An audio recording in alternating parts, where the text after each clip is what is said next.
Om Namo Bhagavate Vasudevaya. Om Namo Bhagavate Vasudevaya. Om Namo Bhagavate Vasudevaya. Srimad Bhagavatam, Canto 2, Chapter 10, Verse 17.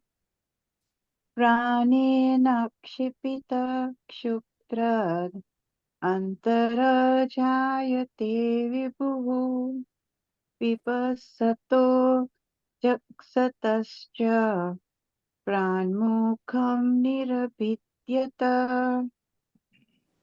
The living force, being agitated by the Virat Purusha, generated hunger and thirst.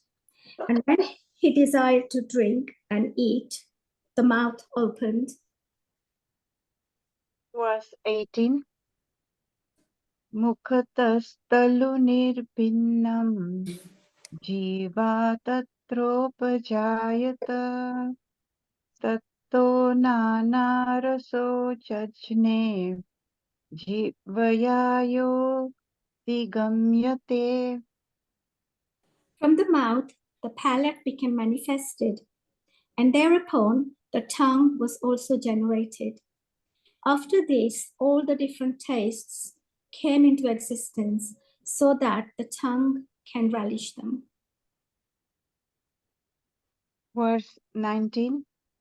Vivaksur mukhato bhumno vahnirvak vyaratam tayo jale chaitasya suchiram nirodha samachayata. When the Supreme desired to speak, speeches were vibrated from the mouth. Then the controlling deity fire was generated from the mouth. But when he was lying in water, all these functions remained suspended. Verse 20. Nasike nirapidyetam dotuyati napasvati tatra vayurgandhavaho prano nasi jigrakshataha. Thereafter, when the Supreme Purusha desired to smell odors, the nostrils and the respiration were generated. The nasal instrument and the odors came into existence, and the controlling deity of air, carrying smell, also became manifested. Verse 21. Yadatmani niralokam atmanam cha didrakshataha nirpinne yakshini tasya jyotis chakshurguna grahaha. Thus, when everything existed in darkness, the Lord desired to see himself and all that was created. Then the eyes, the illuminating God's Son, the power of vision, and the object of sight all became manifested. Verse 22. Bodhyamanasya rishibir atmanastaj jigrakshataha karnau cha nirapidyetam desha shrotram guna grahaha. By development of the desire of the great sages to know, the ears, the power of hearing, the controlling deity of hearing, and the objects of hearing became manifested. The greatest sages desired to hear about the self. Verse 23. Vastuno mrudu kathinya lagu gruvosna तिततं विग्रक्षतस्त्वन्निर्भिन्नाम् तस्यां रोमामहिरुहः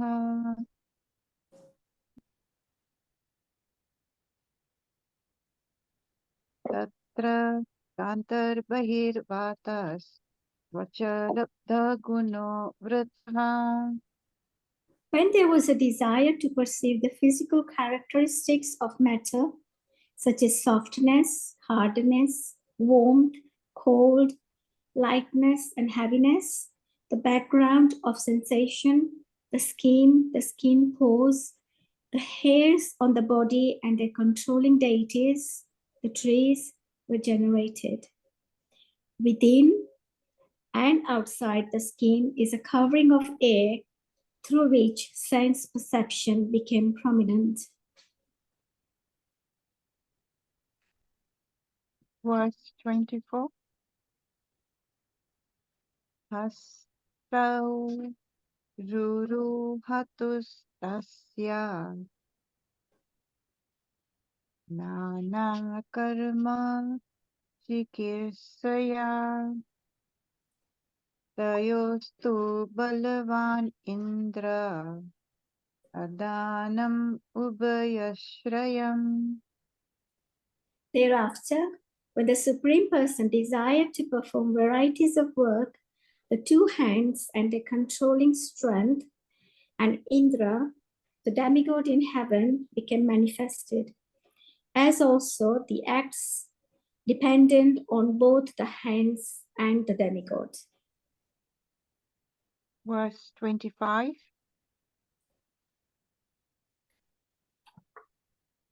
Gatim jigissata padau ruruhate gammikam padvyam yagna swayam havyam karmavi kriyate nirpihi. Thereupon, because of his desiring to control movement, his legs became manifested, and from the legs, the controlling deity named Vishnu was generated. By his personal supervision of this act, all varieties of human beings are busily engaged in dutiful occupational sacrifice. Verse 26. Nirabhidyata shishnavai prajanandamrataर्थिनः upastha asit kamanam priyam tat upayashrayam.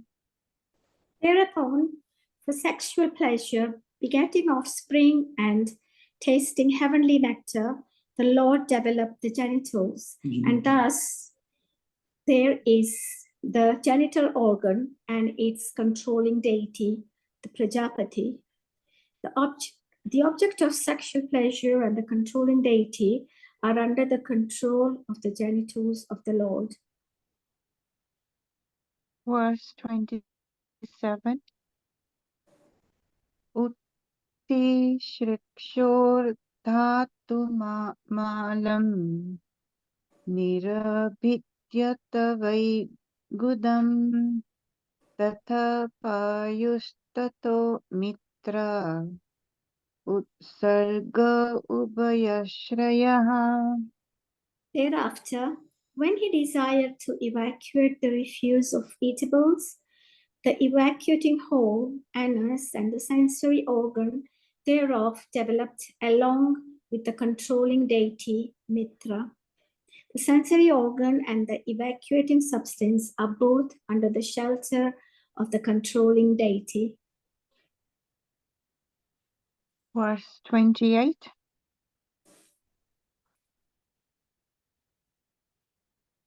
Asi shripsho pura purya nabi dwaram apanataha tatra panastato mrityuhu पृथक्त्वम् उभयश्रयम्. Thereafter, when he desired to move from one body to another, the navel and the air of departure and that were combinedly created. The navel is the shelter for both, namely death and the separating force. Verse 29. Aditsor annapananam asankukshantra nadayaha nadya samudraschatayos tushtihi pushti tatshrayaha. When there was a desire to have food and drink, the abdomen and the intestines and all the arteries became manifested. The rivers and seas are the source of their sustenance and metabolism. Verse 30. Nidityasor atmamayam hridayam niyata tato manaschandra iti sankalpakama evacha. When there was a desire to think about the activities of his own energy, then the heart, the seat of the mind, the moon, determination, and all desire became manifested. Verse 31. Tvakshirmamam sarudira medo majjasti tatvata bhumiyaptejamaya sapta prano vyomam bhuva vayubhihi. The 7 elements of the body, namely the thin air on the skin itself, the flesh, blood, fat, marrow, and bone, are all made of earth, water, and fire, whereas the life breath is produced by the sky, water, and air. Verse 32. Gunatma Gunatmakanindriyani Bhutadi Prabhava Gunaha Mana Sarva Vikaratma Buddhir Vijnana Rupini. The sense organs are attached to the modes of material nature, and the modes of material nature are products of false ego. The mind is subjected to all kinds of material experiences, happiness and distress, and the intelligence is the feature of the mind's deliberation. Verse 33.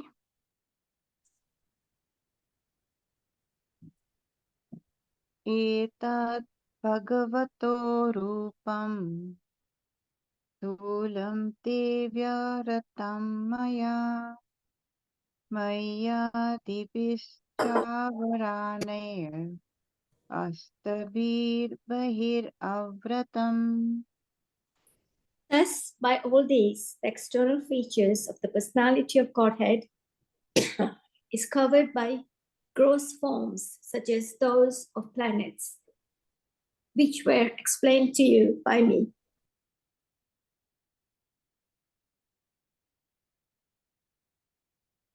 Verse 34. Atha param shukshma tamam avyaktam nirvisheshanam anadimadhyanitanam nityam vanmanasa param. Therefore, beyond this gross manifestation, is a transcendental manifestation, finer than the finest form. It has no beginning, no intermediate stage, and no end. Therefore, it is beyond the limits of expression or mental speculation and is distinct from the material conception. Verse 35. Amuni Bhagavat Rupe Mayate Yanuvarnite Ube api na grananti Maya Shiste Vipaschitaha. Neither of the above forms of the Lord, as just described unto you from the material angle of vision, is accepted by the pure devotees of the Lord who know him well. Verse 36. Savatya Vachakatasya Taya Bhagavan Brahma Rupadrik Nama Rupakriya Tatte Sakarma Karma Paraha. He, the personality of Godhead, manifests himself in a transcendental form, being the subject of his transcendental name, quality, pastimes, entourage, and transcendental variegatedness. Although he is unaffected by all such activities, he appears to be so engaged. Hare Krishna. Hare Krishna. Thank you for giving me the opportunity and forgive me for the mistakes I have made. Hare Krishna. Hare Krishna. Thank you.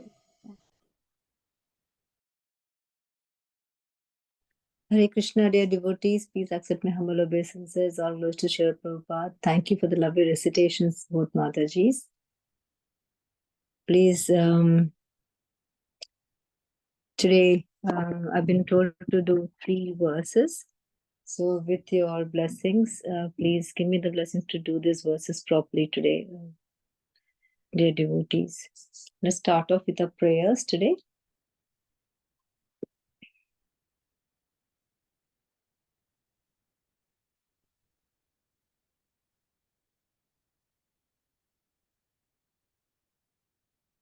Om Ajnanatimirandhasya Gnananjanashalakaya Chakshurunmilitam Yena Tasmai Shri Gurave Namaha. Shri Chaitanya Manobhishtam Sthapitam Yena Bhutale Swayam Rupa Kadamayyam Dadati Swapadantikam Vandeham Shri Guru Shri Yuta Padakamalam Shri Gurun Vaishnavamscha Shri Rupam Sagrajatam Sahagana Raghunathanvitam Tam Sajivam Sadvaitam Savadhutam Parijana Sahitam Krishna Chaitanya Devam Shri Radha Krishna Padan Sahagana Lalita Shri Vishakhanvitamscha He Krishna Karuna Sindhu Dinabandhu Jagatpate Gopesha Gopika Kanta Radha Kanta Namostute Tapta Kanchana Gaurangi Radhe Vrindavaneshwari Vrishabhanu Sute Devi Pranamami Hari Priye वाञ्छकल्पतरुभ्यश्च कृपा सिन्धुभ्य एव च पतितानां पावनेभ्यो वैष्णवेभ्यो नमो नमः जय श्री कृष्ण चैतन्य प्रभु Nityanand Shri Advaita Gadadhar Srivasa Adi Gaura Bhakta Vrinda. Hare Krishna, Krishna Krishna, Hare Hare, Hare Rama, Rama Rama, Hare Hare. Om Namo Bhagavate Vasudevaya. Om Namo Bhagavate Vasudevaya. Om Namo Bhagavate Vasudevaya. Jai Shri Krishna. Jai Shri Krishna. So today we are going to read, I think, verses from 34 to 36, Canto 2, Chapter 10. Yes. So would anybody volunteer to read? You'll know how we do it. And then then in the end, I will just give a summary of everything what we have read. So maybe we could just go all three of them together and then we can talk all three together. Is that okay? Yes, Mataji. Okay, will somebody do the verse for me, please? And you can, so one can read the whole. It's very small purpose they have, isn't it? Yeah, I can try, Mataji. Hare Krishna. Please, Hare Krishna. Ataparam suksmatamam avyaktam nirvisesanam anadimadya nidhanam nityam vanmanasaparam.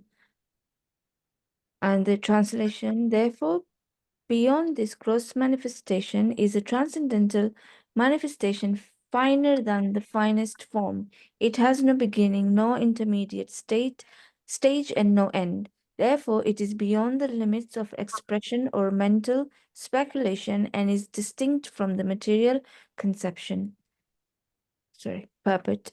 The gross external body of the Supreme is manifested at certain intervals, and thus the external feature or form of the Supreme Personality of Godhead is not the eternal form of the Lord, which has no beginning, no intermediate stage, and no end.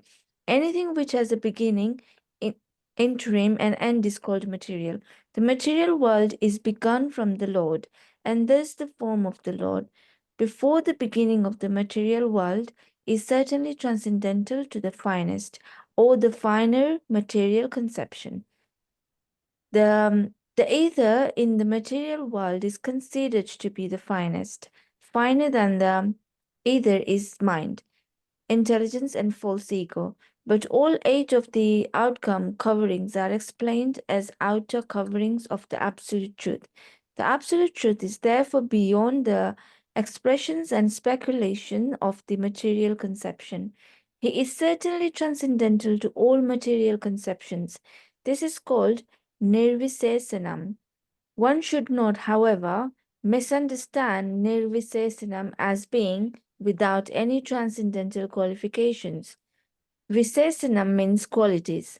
Therefore, nir added to it means that he has no material qualities or veritageness. This nullifying expression is described in four transcendental qualifications, namely unmanifested, transcendental, eternal, and beyond the conception of mind or word. Beyond the limits of words means negation of the material conception. Unless one is transcendentally situated, it is not possible to know the transcendental form of the Lord. Text 35. Amuni Bhagavat Rupe Maya Te Anuvarnite Ubeya Pina Nanti. Somebody else read, somebody. Mataji. Okay. Maybe somebody else can read. Can I do, Mataji? Yes, yes, Mataji, please. Thank you. Amuni Bhagvat Rupe Maya Tehe Anuvartite Ubhe Api Nagrinanti Maya Shishte Vipshritaha. Translation. Neither of the above form of the Lord, as just described unto you from the material angle of vision, is accepted by pure devotees of the Lord, who knows him well. Can you scroll, Jyoti Mataji, please? Purport. The impersonalists think of the absolute personality of Godhead in two different ways, as above mentioned. On the one hand, they worship the Lord in his Vishwarupa, or all-pervading universal form. And on the other, they think of the Lord's unmanifested, indescribable, subtle form. The theories of phantasm and monism are respectively applicable to these two conceptions of the Supreme as gross and subtle, but both of them are rejected by the learned pure devotees of the Lord because they are aware of the factual position. This is very clearly mentioned in the 11th chapter of the Bhagavad Gita, which records Arjuna's experience of the Vishwarupa of the Supreme Lord Sri Krishna. अदृष्टा पूर्वं दृष्टोऽस्मि दृष्ट्वा भयेन च प्रवाहितं मनो मे तदेवामे दर्शय देवरूपं प्रसीद देवशा जगन्निवासा. Arjun, as a pure devotee of the Lord, never previously saw the contemplated universal form of the Lord, Vishwarup. But when he did see it, his curiosities were satisfied. But he was not happy to see such a form of the Lord because of his attachment as a pure devotee. He was afraid to see the gigantic form of the Lord. He therefore prayed to the Lord to assume his four-handed Narayan or Krishna form, which alone could please Arjun. Undoubtedly, the Lord has the supreme potency to exhibit himself in multifarious form, but the pure devotees of the Lord are interested in his forms as eternally exhibited in the abode of the Lord, known as the Tripad Vibhuti or Kingdom of God. The Lord is Tripad Vibhuti, abode, exhibits himself in two forms, either with four hands or two hands. The Vishwarupa, exhibited in the material manifestation, has unlimited hands and unlimited dimensions, with everything unlimited. The pure devotees of the Lord worship him in his Vaikuntha forms as Narayan or Krishna. Sometimes the same Vaikuntha form of the Lord are in the material world, also by his grace, as Sri Rama, Sri Krishna, Sri Narsimadev, etc., and thus the pure devotees also worship them. Usually the features shown in the material world have no existence in Vaikuntha planet, and they are not accepted by the pure devotees. What the pure devotees worship from the very beginning of the eternal form of the Lord existing in the Vaikuntha planet. The non-devotee impersonalists imagine the material forms of the Lord, and ultimately they merge in the impersonal Brahma Jyoti of the Lord, whereas the pure devotee of the Lord are worshippers of the Lord both in the beginning and also in the perfect stage of salvation eternally. The worship of the pure devotee never stops, whereas the worship of the impersonalists stops after his attainment of salvation when he merges in the impersonal form of the Lord known as Brahma Jyoti. Therefore, the pure devotees of the Lord are described here as Vipakshita learned or the learned who are in knowledge of the Lord perfectly. Hare Krishna. Thank you, Thank you, Mataji. Mataji. Thank you. We have one more person, then we can start. Can somebody volunteer? I can read Mataji. Hare Krishna. Thank you, Prabhuji. सवच्च भगवान ब्रह्म रूप पृथक नाम रूप क्रिया धते सकर्मा कर्म का परा. Translation. He, the personality of Godhead, manifests himself in a transcendental form, being the subject of his transcendental name, quality, pastimes, and transcendental variegatedness. Although he is unaffected by all such activities, he appears to be so engaged. Mataji, can you scroll up, please? Thank you, Hare Krishna. Purport. Whenever there is a need of material creation, the transcendental personality of Godhead accepts forms in the material world for creation, maintenance, and destruction. One should be intelligent enough to know his activities in truth and not to be biased to conclude that he descends to the material world by accepting a form created by material nature. Any form accepted from the material nature has its affection for everything done in the material world. A conditioned soul who accepts a material form for undergoing a certain term of material activities is subjected to the law of matter. But here in this verse, it is clearly stated that although the form and activities of the Lord appear to be the same as those of a conditioned soul, they are supernatural and impossible for the conditioned soul. He, the Supreme Personality of Godhead, is always unaffected by such activities. In the Bhagavad Gita, the Lord says, Namam karmani limpanti, name karma phalespra, iti mam yo bhijanati, karma bhirna sa badhyate. The Lord is never affected by the activities which he apparently performs by his different incarnation and personalities, nor does he have any desire to achieve success by fruitive activities. The Lord is full by his different potencies of wealth, strength, fame, beauty, knowledge, and renunciation, and thus he has no reason for physical exertion like the conditioned soul. Therefore, an intelligent person who can distinguish between the transcendental activities of the Lord and the activities of the conditioned soul is also not bound by the reaction of the activities. The Lord, as Vishnu, Brahma, and Shiva, conduct the three modes of material nature. From Vishnu is born Brahma, and from Brahma is born Shiva. Sometimes Brahma is separated part of Vishnu, and sometimes Brahma is Vishnu himself. Thus, Brahma creates a different species of life all over the universe, which means that the Lord creates the whole manifestation either by himself or through the agency of his unauthorized deputies. Thank you. Hare Krishna. Hare Krishna. Thank you so much, Prabhuji and Mataji. Thank you so much. So, obviously, this chapter, you all know, it's just like a summary. This has been given by Sukadeva Goswami to Parikshit Maharaj. And basically, now this 34th chapter, 34th verse, 34th, 35th, and 36th. So, 34th verse, they're talking about the finer qualities of the Lord.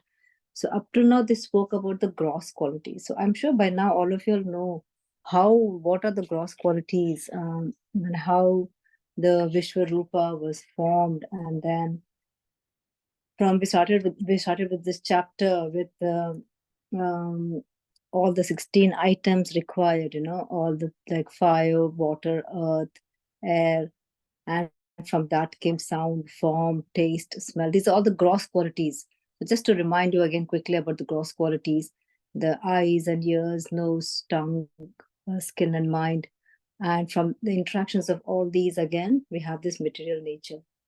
So what is the main purpose of this? These materials are required to form this material universe.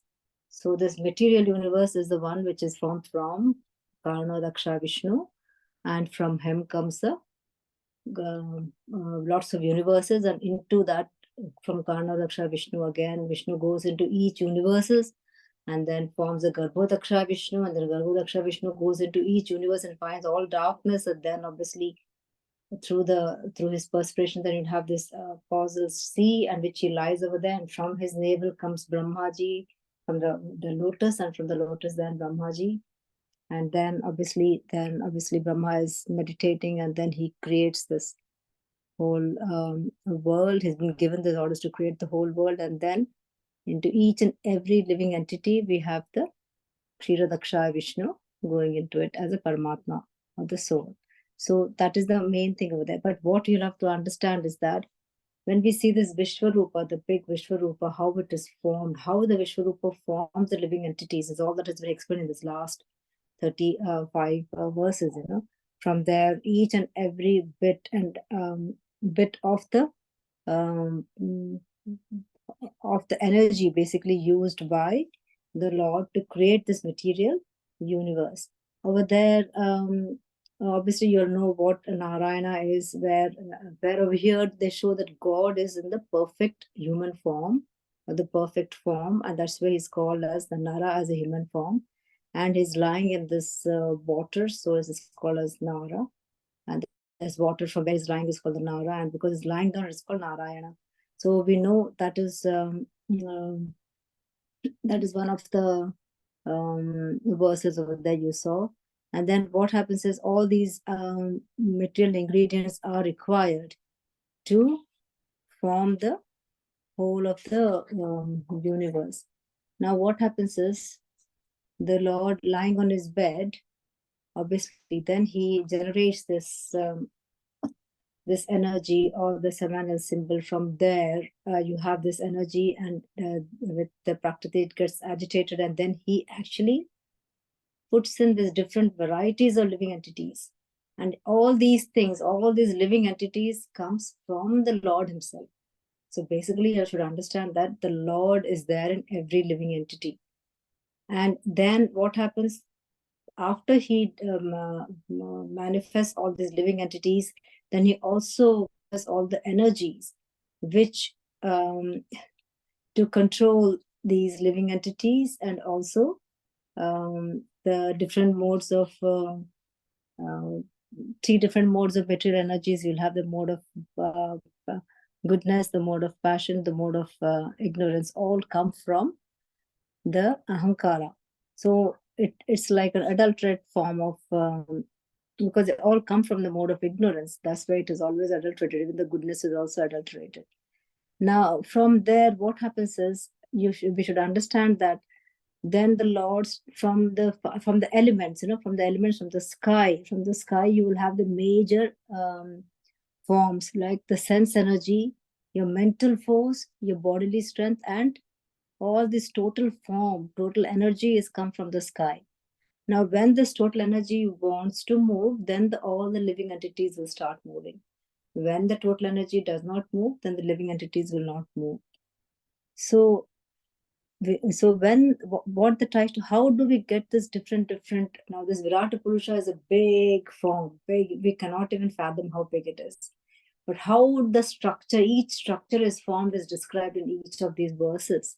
So in that one of the verses it says when the living force, when he feels hungry and he's very thirsty, then the mouth is formed, and then after the mouth comes your palate, and then the tongue, and then the taste comes, for the tongue can relish.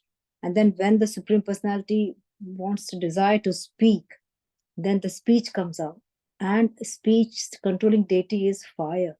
So we have to be very careful when we speak things, because what we speak we cannot take it back. We have to understand. So the mouth, from the mouth comes again your speech. And then whenever again each and every verse they say, like each and every organ, how it is formed. When the Supreme Personality wanted to smell, then the nostrils are formed, and that along with the nostrils come the breathing also, respiration. And they say each and every controlling, there's every controlling deity for every sense organ. And when the Lord wanted to see, because it was all dark, then the sunlight, and then you have the vision that comes out. And then when Supreme Personality wanted to hear, then all the ears start forming. And then when the Supreme Personality wanted to feel the softness or the hardness or whatever perception, then the skin starts forming. And when they wanted to do varieties of work, the Supreme Personality desired to do some work, then the two hands were formed. And who was the controlling deity? It was Indra. And then when the Supreme Personality wanted to move, and then it was the legs which were formed. And when the genitals were formed, because when Supreme Personality wanted some pleasure and to beget offspring. And then when they wanted to evacuate whatever has been digested, then the anus was formed. Then when, this is the most important part which I felt, was when we desire to move from one body to another, the navel and the air of departure and death forms. So you have to understand, like, how it's very, very interesting to see how the navel is connected for the birth of a child, how the navel is connected to the mother. And when the child is born, then the first thing we do is we cut the navel, and then they're separated. So this is the materialistic life we see. But again, when it is in this transcendental life, the only way we can depart is by when the last thing to depart is obviously we breathe, heart stops, but then the last thing to go is your prana. When your prana goes, then your soul literally goes out. So this is quite interesting to see, like how it was explained so beautifully over here. Then over here, so the main thing is when you wanted to have food and drink, that time the abdomen, your stomach, intestines, all those things happen. But the most important thing was when you wanted to think.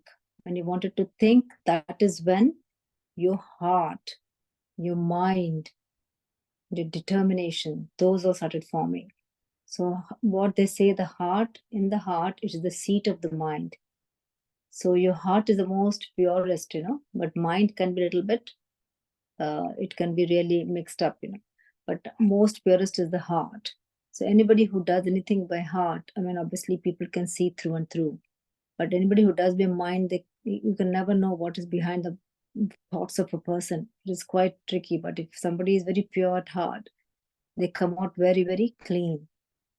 So basically all these material modes are formed with the three, as we say, the permutations and combinations. Basically everything is formed from these, in this material nature, all of them are formed from these three modes: mode of goodness, passion, and ignorance. So from the mode of goodness, they say all the demigods were formed. From the mode of passion, humans, and from the mode of ignorance, all the beings in the hellish planets. So what happens over here? So beyond this gross, now we come to the main things. In this gross manifestation, so this is all gross. So gross is what? Which has a beginning and which has an end. But then over here, let me just get this form out. Sorry, my phone, it goes off to that. So beyond the gross manifestation is a transcendental manifestation, finer than the finest form, and which has no beginning, no intermediate stage, and no end, and therefore it is beyond the limits of expression or mental speculation, and is distinct from the material conception. So we all know that God is transcendental. So now God is transcendental. Transcendentalness, usually basically there's no beginning, there's no end. But God actually can take the form with a beginning and the end, like a human form they can take, or an avataras, where it is much more form-like. So when Krishna takes the eternal form, like you have the universal, like how he showed to Arjuna, which had no beginning and no end. It was multiple arms and multiple heads and multiple everything, legs and everything, whatever you faces. So that was no beginning and no end. There was nothing you could not see. We cannot even fathom that how God could be like in an eternal form. So what we have to understand over here is that anything which is from your intelligence, your mind, intelligence, and ego, all of them are materialistic. So the material is again is a the form of the Lord is so in the material form we have a beginning and we have an end. So anything which has a beginning and end is a material form, except when God comes down and when he wishes to come down and to be in the material world, even though we know that Lord is transcendental. Like for example, Krishna, when he came down to this material world, he came in the form of a human form, but initially he came as a four-arm form. That is his transcendental nature. But when Devaki and all, they said like, my God, they cannot see Lord in that form. It's too much for them because they are quite opulent. It's difficult for them, for any human form, to even fathom that. And they can't handle those energies also. So Devaki said, I cannot, please become like a human form. And that is when Krishna will become like a human form. So that doesn't mean that they are human or they are the material, but the energies are transcendental. You can all see like how the transcendental energies were present with Krishna throughout his pastimes. You can see lots of examples. You can see how he goes and kills the Kaliya. Not kills, suppresses the ego of Kaliya such a big snake and such a small child going and jumping into the water. Example, from the time they're born, first of all, even how Krishna, Vasudeva takes Krishna through the Yamuna Ganges. Imagine, if it was been like a normal person, that big floods in the Ganges, a person would have been swept away. Yeah, but that didn't happen. And then you'll see that Anantanag will come and protect the Lord Krishna. It does not happen if a person is in a human form. Then Yamuna literally, she tries to swell up because she wanted to touch the feet of Lord, because they know it is the Lord who has come down. So these are all the transcendental activities. You can see, even though Krishna is in the form of a human form, the transcendental activities are very much shown from the time Krishna was born till the time Krishna leaves this earthly planet.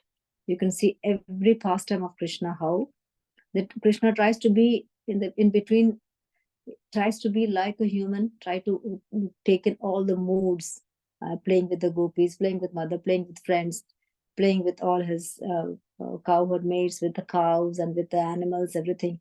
He's more like a human form. But then when it comes to kill the demons, that's where he shows his transcendental form from the beginning of Putana till you can name all the vartas. You'll have all the demons over there coming and trying to disturb Krishna in every part.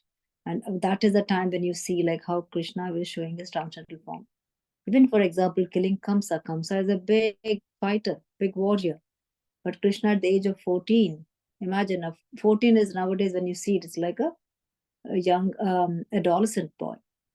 How can an adolescent boy kill a very big fighter? It is very, very difficult. So that is again the transcendental nature of the Lord. You can also see how the transcendental nature of the Lord, even though he's in the materialistic form, is seen. Imagine when in the last, this is very it much comes to my thoughts. When Zara, he tries to he thinks Krishna's feet, when Krishna was lying down, resting down in the last phase of his time on the earth.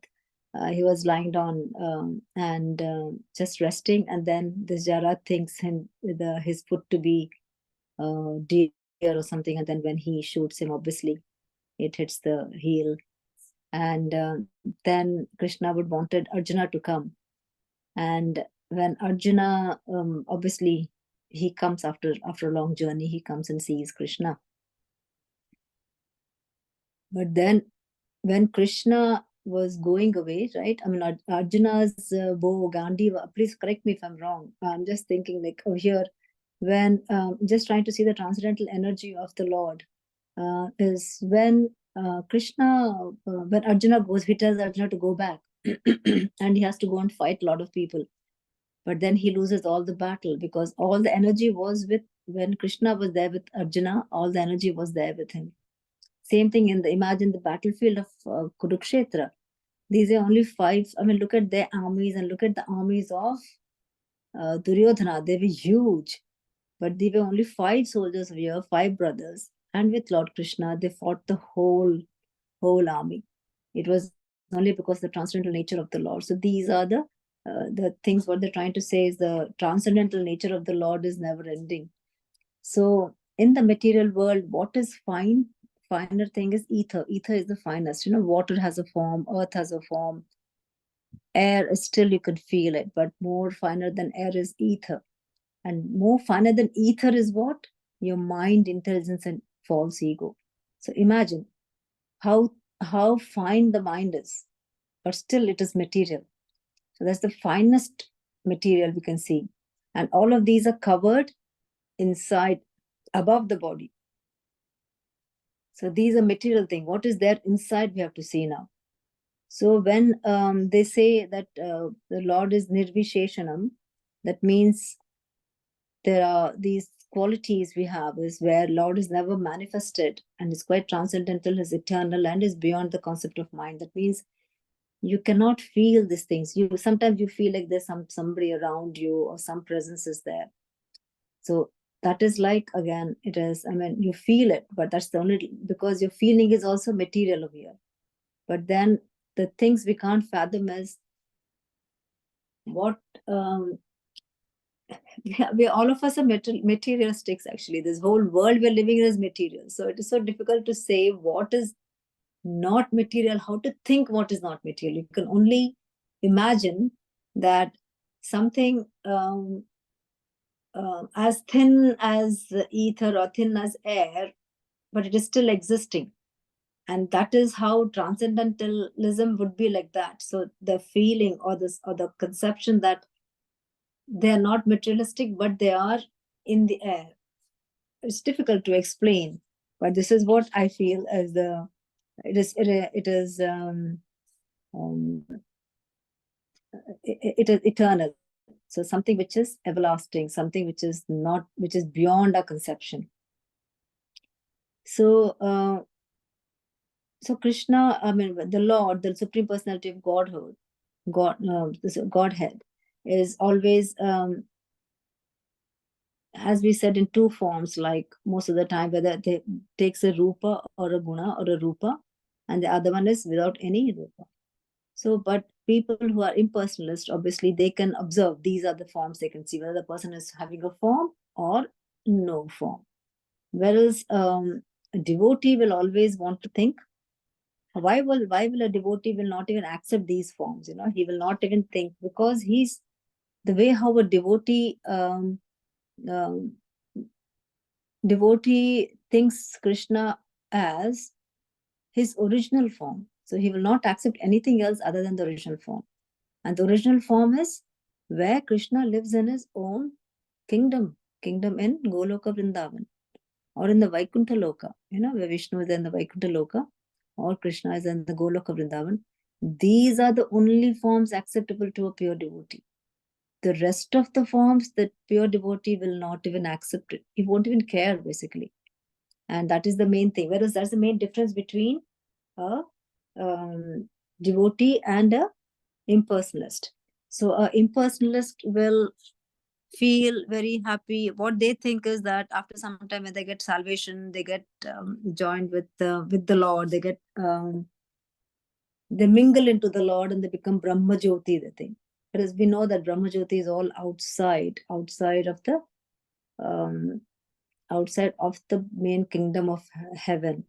So what we have to understand is, kingdom of heaven or kingdom of the God is that part of the world which is we can't even think of.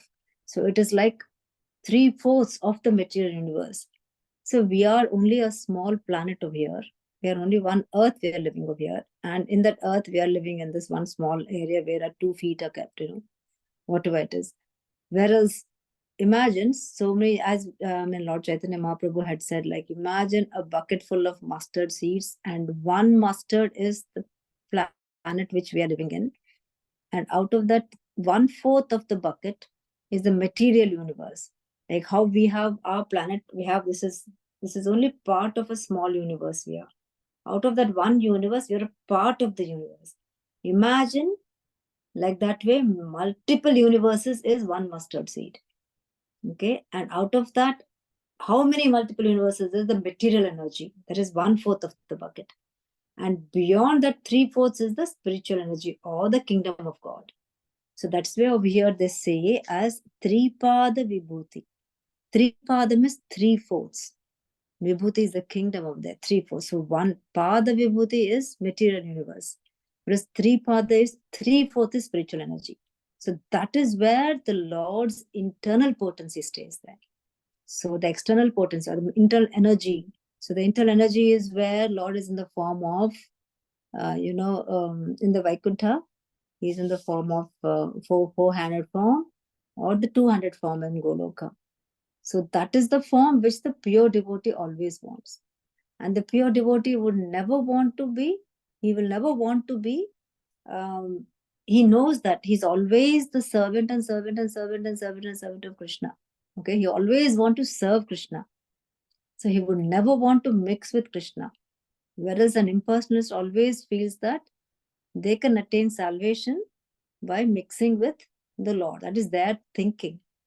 But a pure devotee does not think. The pure devotee thinks, I'm separate from the Lord. I can never mix with the Lord. My role is at the feet of the Lord.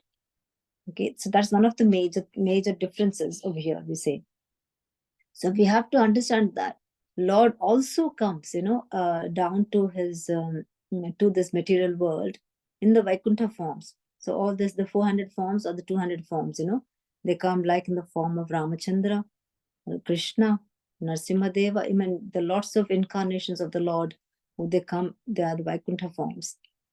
So now we have to understand is that the same thing which I have already told.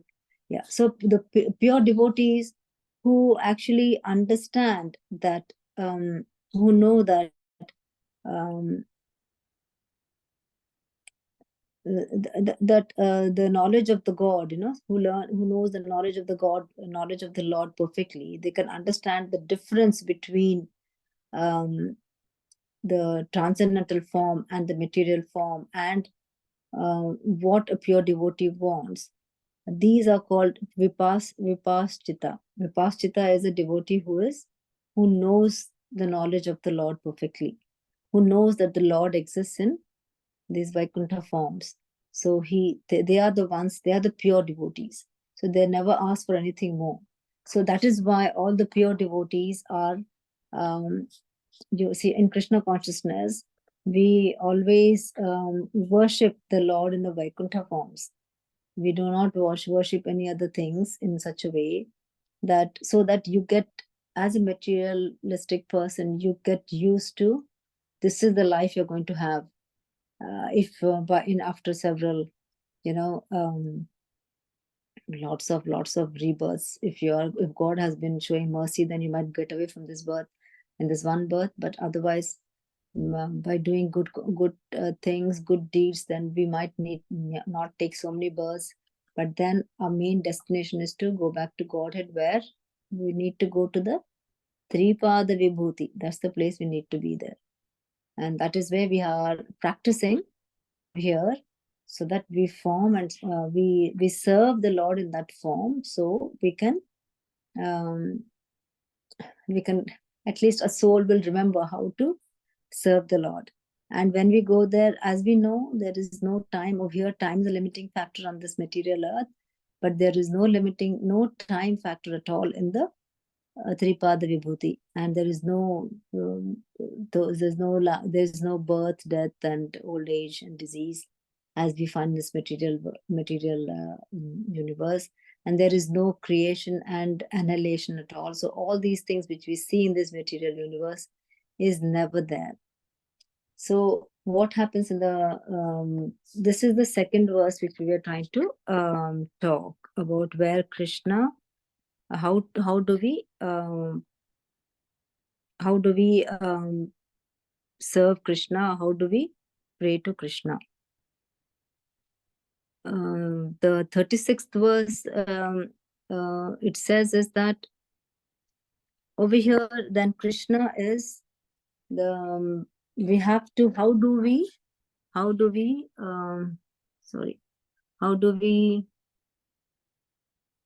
how the Lord manifests himself in different forms, and then the names and qualities. So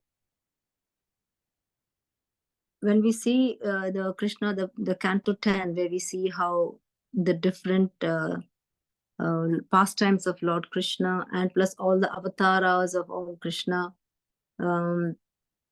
this is how the Lord, he comes whenever he desires to come here. And when he comes down during that time, then the Lord can show his mercy and take away these conditioned souls with him. It doesn't have to be, it can be demigods, it can be human beings, or it can be any other form. So that is why we have to be really doing what we should be doing, praying to the Lord and purifying ourselves. So we have to understand that the Lord, we should not mistake him as a normal person. That's one thing when they come down to the earth. And we should always remember that they are supernatural, and it is impossible for the conditioned soul to even think that what a transcendental nature is, because we cannot fathom. And we know that Krishna has all these, he's the richest of all in the world, and he has the 6 qualities which are, so the qualities are full of wealth, fame, strength, beauty, knowledge, and renunciation. So he's full of these potencies, so nobody can ever beat him with that. Basically, nobody can overpower him with that. So nobody can be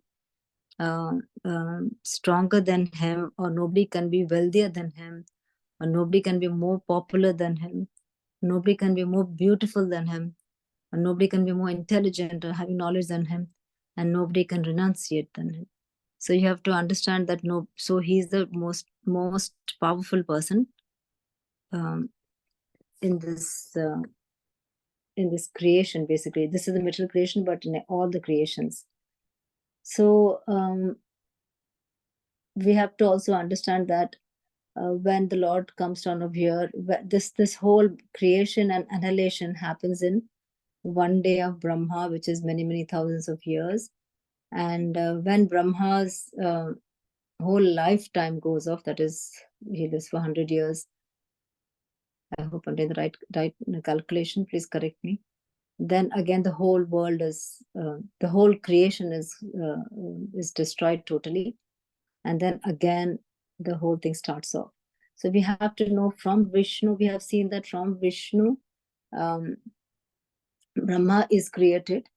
And we saw like how from Karnodakshaya, then Garbhodakshaya, from Garbhodakshaya comes the lotus flower, and then the Brahma. And from Brahma, then Brahma is given the task of creating all the living entities. And from Brahma comes Shiva. So then Lord gives Vishnu, Brahma, and Shiva. These are the 3 people who will be maintaining the universe, maintaining creation, maintenance, and for destruction. And this happens in one kalpa. One kalpa is one life cycle. So this kalpa is called as Padma kalpa. Padma kalpa is because it from Vishnu's navel came the Padma. It's called as Padma kalpa, or it is called as Brahma kalpa, or it is called as Varaha kalpa or Shweta Varaha kalpa, because Varaha also came in this form. So that is the basic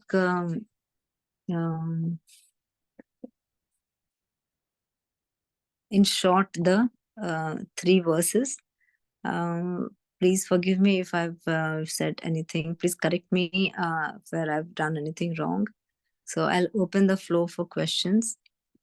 I hope I've been able to relay the information.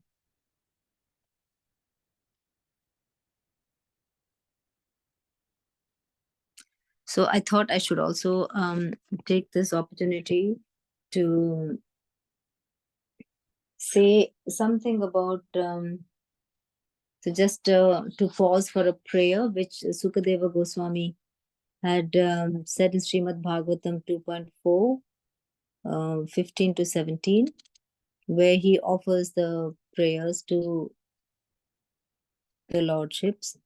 So he says, "Let me offer my respectful obeisances unto the all auspicious Lord Sri Krishna, about whom glorification, remembrances, audience, prayers, hearing, and worship can at once cleanse the effects of all sins of the performer. Let me offer my respectful obeisances again and again unto the all auspicious Lord Sri Krishna, the highly intellectual, simply by surrendering unto his lotus feet, are relieved of all attachments to present and future existences, and without difficulty progress towards spiritual existence. Let me offer my respectful obeisances unto the all auspicious Lord Sri Krishna again and again, because the great learned sages, the great performers of charity, the great workers of distinction, the great philosophers and mystics, the great chanters of the Vedic hymns, and the great followers of the Vedic principles cannot achieve any fruitful result without dedication of such great qualities to the service of the Lord." This is by Sukadeva Goswami.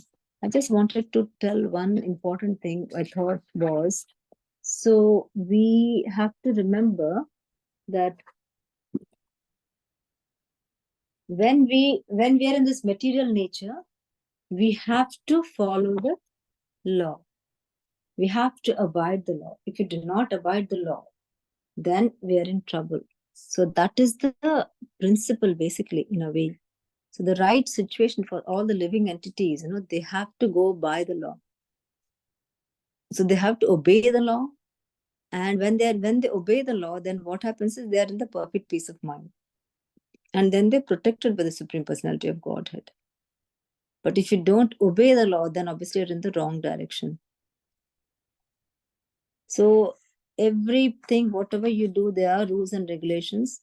And so we have to go by our regulative principles, which we have. So the regulative principles is not only the four chanting and everything, it's just by following the laws. That is what are the regulative principles. So the regulative principles for, where was that? Yeah, so the regulative principles for basically now the process of creation, the process of creation and annihilation is the regulative principle during the duration of Brahma's one day. So that is also a regulative principle. That is how. That is one principle. It has to be born and everything has to go.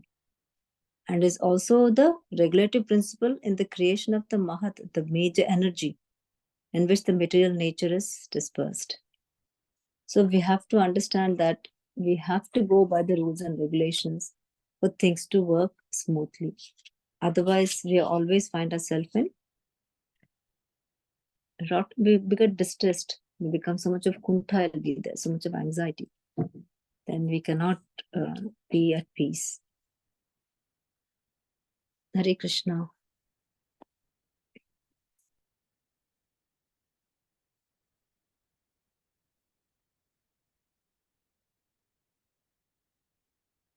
Hare Krishna, Prabhuji, Mataji. The floor is now open. Please correct me if I'm wrong.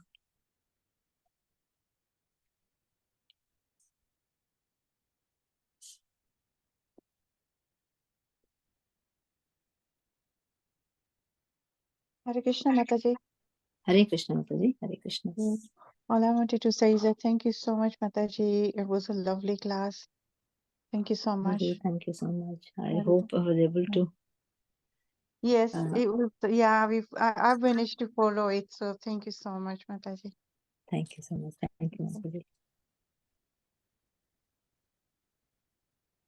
Sailesh Prabhu, would you like to add anything?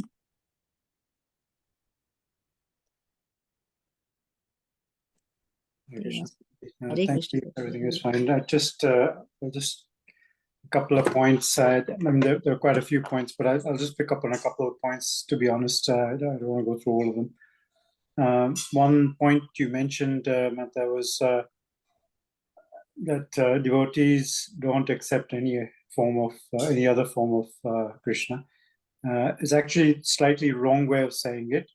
Devotees accept all forms, but they aspire only for the two-armed form of Krishna. Okay. We accept all forms of Krishna, which are elaborated in the Bhagavatam. Every form of Krishna is a valid form, including the impersonal Brahman effulgence. We appreciate, respect that, but we don't aspire for that. So it's not that we don't accept it. We accept these are energies and forms of Krishna, but our aspiration is only for the two-armed form of Krishna. Okay. Thank you, Prabhuji. I think the using of wrong word. Okay. Yeah. So acceptance is an important one, but we do accept. It's not that we don't accept. It's okay, Prabhuji. Thank you. What was the other thing you just said just now? My mind's just gone blank. The Vishnu, Brahma, Shiva, that one. No, you just said something after the prayer just now, and my mind's gone blank. Sorry. I can't remember the points. I was serving, so there were a few points, but that was one of the main ones. So thank you for a lovely class, Prabhuji, please let me know, Prabhuji, when you remember. Oh, yeah. Thank you. Thank you, Prabhuji. Thank you so much. I'm very sorry if I hope I'm not giving wrong information. No, not at all. But it's just so we have to use the words carefully because it gives the wrong connotation otherwise. So. Sure, Prabhuji. Sure. Thank you.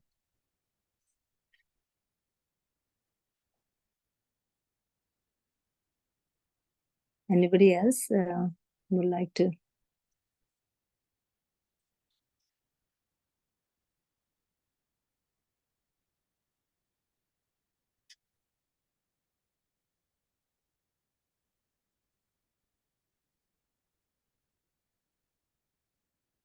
Any questions at all?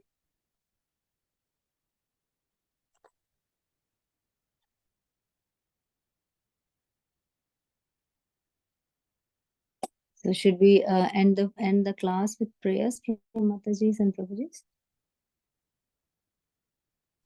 Hare Krishna, yes, Mataji, please. Okay, we'll do. Vancha kalpatarubhyascha kripa sindhubhya eva cha patitanam pavanebhyo vaishnavebhyo Yo namo namah. Srimad Jai Ananta Koti Vaishnavrinda ki Jai. Jai. Hare Srila Krishna. Prabhupada ki jai. Thank Srila Prabhupada ki Jai. Bye. Hare Thank you. Krishna. Thank you, Hare Krishna. Thank you, Mataji. Thank you, Prabhuji. Hare Krishna Mataji. Hare Krishna.